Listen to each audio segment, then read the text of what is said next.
the new XL5.56 Microgun.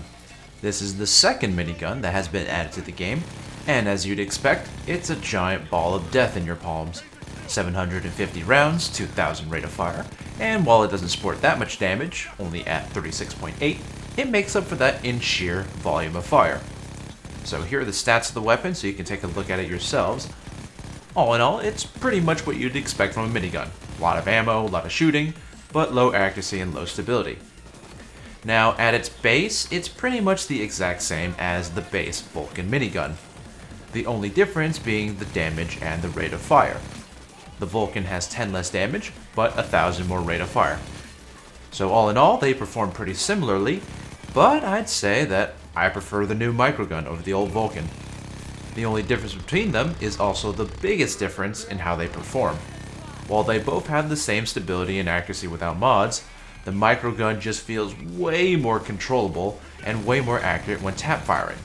Even with sustained fire, the weapon feels like it has less kick than the Vulcan. And this is probably due to the fact that it has a lower rate of fire than its counterpart. Since it does also have slightly more damage when you tap fire it on enemies, it doesn't feel like you need to tap quite as much to take them out. So theoretically, you'll be a lot more efficient in terms of ammo. But if we're being realistic here, you're not using a minigun to save and scrounge on every bullet. So, in my opinion, this Microgun is pretty much a straight upgrade to the Vulcan minigun. This is only taking into account the unmodded versions of both miniguns though. So for the Microgun, it has 3 mods that can change the stability or the accuracy of the weapon, molding it into your preferred playstyle. The Vulcan also has the same options here, so for all intents and purposes, they're still neck and neck in the race. But the one thing that the Vulcan does have is that you can mod it for concealment, and it can get up to 11, while the Microgun can only get up to 8 with all the concealment mods and boosts. Again, it's a minigun, so most people aren't really worried about concealment on a goddamn minigun. But for the few odd eggs out there that want to run dodge and crit builds with it, the extra concealment from the Vulcan, while statistically pretty minuscule, makes a world of difference for those looking to min-max their setups. Again, it's a very oddly specific situation to be in, and even in modding the Vulcan that way, you lose out on a lot of your total ammo, so there's a big give and take with this situation. So if you can make your visibility build work with the less concealed Microgun, more power to you. But as someone who's done this type of unique stuff before, even a few points of concealment can make or break the setup that you're trying to create. So other than that, for the most part, these two weapons are pretty much identical. You know, they might be slightly different, but for the most part, they're the same. Most of the same stats, the same types of mods that affect the weapon in the same way, like less accuracy, more stability, less accuracy, yada yada.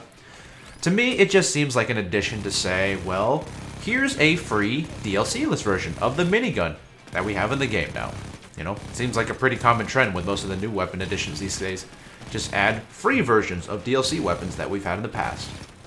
You know, no real complaints from me though, since, again, they decided to make the free version better, or at least on par with the paid version. Too little too late for someone like me that has spent an absurd amount on DLC, but it's a nice gesture.